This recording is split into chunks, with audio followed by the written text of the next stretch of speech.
ఇంతవరకు పరామర్శించిన నాయకుల్లో ఒక్కళ్ళ మీదైనా మంచి ఒపీనియన్ ఉందా? మంచి ఒపీనియన్ చెప్పండి. పరామర్శించడానికి వెళ్ళినప్పుడు పేదలను లేదా ప్రభుత్వం అక్రంగా ఇబ్బందులు పెట్టిన వాళ్ళు లేదా అన్యాయం చేసిన వాళ్ళు కొంతమంది దుండగులు అఘాయిత్యాలు చేసిన మహిళల్లో పరామర్శించడానికి వెళ్ళాలి తప్ప రౌడీ గ్యాంగ్ల ద్వారా కొట్టుకుని చచ్చిపోయిన వాళ్ళని, గంజాయి ద్వారా ప్రభుత్వాల మీద లేకపోతే గంజాయి ద్వారా ప్రజలకు ఇబ్బందులు కలిగించే వాళ్ళని పరామర్శించడానికి, బెట్టింగ్ యాప్లు బెట్టింగ్లు వేసి లేకపోతే దాని ద్వారా అప్పు తీర్చుకోలేక చచ్చిపోయిన వాళ్ళని వీళ్ళన పరామర్శించడం. ఇదే మీరు నేర్చుకున్న రాజకీయం జగన్మోహన్ రెడ్డి గారు. అసలు మిమ్మల్ని నమ్ముకున్న మీరు రోల్ మోడల్గా చూసే యువతకు కానీ మిమ్మల్ని నమ్ముకున్న కార్యకర్తలకు కానీ మీరు ఎటువంటి సందేశం ఇవ్వాలనుకున్నారు? పోనీ పరామర్శించడం అంటే ఏంటి? బల ప్రదర్శన చేయడమా? కేకలు వేసుకోవడమా? బైకుల మీద కేకలు వేసి గోళ్ళు వేసి తిరగడమా? ఇదా పరామర్శించడం ఏంటని? అది బల ప్రదర్శన కాదా?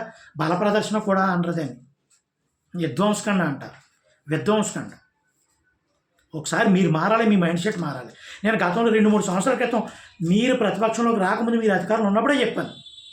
ఈరోజు టీడీపీ ప్రభుత్వం వైఎస్ఆర్ ప్రభుత్వానికి భయపడి బయటికి రావడం లేదు కార్యకర్తలు కానీ నాయకులు కానీ రేపు పొద్దున్న వైసీపీ ఓడిపోయి టీడీపీ ప్రభుత్వం వచ్చినా సరే మీరు ఎన్ని కేసులు పెట్టినా సరే జగన్మోహన్ రెడ్డి ఎక్కడ భయపడ్డావు, కార్యకర్తలు భయపడినవాడు. అవసరమైతే తిరగబడతాడు, విధ్వంసం క్రియేట్ చేస్తాడు. అందులో కొన్ని శవాలు లెగిసిపోయిన కొంతమంది చనిపోయినా సరే దాన్ని ప్రభుత్వం మీద నేరంగా ప్రజల్లో క్రియేట్ చేస్తాడు తప్ప అతను ఎప్పుడు కూడా భయపడ్డావు. గొడవలు పెడతాకి కొంతమంది చనిపోయినా సరే అతను సిద్ధంగా ఉంటాడు, భయపడ్డాడు, రెచ్చగొడతాడు కార్యకర్తల్ని అని నేను ఎప్పుడు 3-4 సంవత్సరాల క్రితమే చెప్పాను ఈ విషయం. ఇప్పుడు అదే జరుగుతుంది. వాస్తవంగా జరిగేది అదే, మీరు చేసేది అదే. పరామర్శించడానికి వెళ్ళినప్పుడు రెచ్చగొట్టడం అవి ఏం పెట్టుకుని వెళ్తున్నారో, రాజారెడ్డి రాజ్యాంగం వస్తుంది రప్ప నరుక్కుంటా పోతామే, ఈ ఫ్లెక్స్లు పట్టుకుని తిరగడం. ఇది మంచి సందేశమా? ఎటువంటి మూర్ఖత్వ పరిస్థితులు ఉన్నారు? ఫ్యాక్షనిస్ట్ విధానాలు కార్యకర్తలు కూడా నేర్పిస్తున్నారు. శాంతియుతంగా ఉన్న కొన్ని ఏరియాలను కూడా ఇదే విధానాలు రఫా కోసుకుంటూ పోతారు మీరు అధికారంలోకి వస్తే. ఇది ఎంత మూర్ఖత్వం ఒకసారి ఆలోచించండి. పరామర్శ అంటే చాలా పద్ధతిగా ఉండాలి సార్. మీరు ఆల్రెడీ ముఖ్యమంత్రి స్థాయి వ్యక్తిని ముఖ్యమంత్రి చేశారు. ప్రజలు మంచి సందేశం ఇవ్వాలి. జగన్మోహన్ రెడ్డి వచ్చాడు, పరామర్శించాడు, చాలా బాగా కార్యకర్తలు కూడా స్పందించారురా, మళ్ళీ ఈ నాయకుడు వస్తే బాగుంటుందిరా అని అనుకోవాలి.